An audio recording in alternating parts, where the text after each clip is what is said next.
পূর্ব ত্রিপুরা আসনে লোকসভা নির্বাচনকে সামনে রেখে শনিবার এক নির্বাচনী সমাবেশ অনুষ্ঠিত হয়। দক্ষিণ জেলার সাব্রুম মহকুমার সাতচাঁদ রাম ঠাকুর আশ্রম প্রাঙ্গণে ৩৯ মনু মণ্ডলের উদ্যোগে এক নির্বাচনী সমাবেশ অনুষ্ঠিত হয়। উক্ত নির্বাচনী সমাবেশে উপস্থিত ছিলেন প্রদেশ সভাপতি রাজীব ভট্টাচার্য। এছাড়াও উপস্থিত ছিলেন পূর্ব ত্রিপুরা আসনে ভারতীয় জনতা পার্টির মনোনীত প্রার্থী কৃতি সিং দেববর্মন, ৩৯ মনু বিধানসভার বিধায়ক মাইল আফরু মগ, জুলাইবাড়ি বিধানসভার বিধায়ক তথা মন্ত্রী শুক্লাচরণ ওয়াতিয়া সহ প্রদেশ জেলা ও মণ্ডলস্তরীয় অন্যান্য বিভিন্ন পদাধিকারী নেতৃবৃন্দ।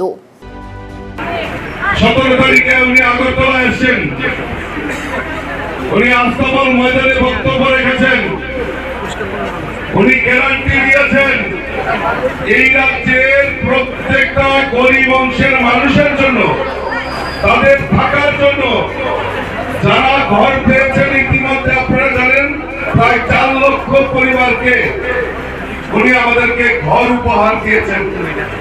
আরো যারা বাদ পড়েছেন কেউ বাদ যাবেন না, প্রত্যেকের বাড়িতে, গরিবের বাড়িতে পাকা বাড়ি নির্মাণের দায়িত্ব আর গ্যারান্টি যদি নিয়ে থাকে আমাদের দেশের প্রধানমন্ত্রী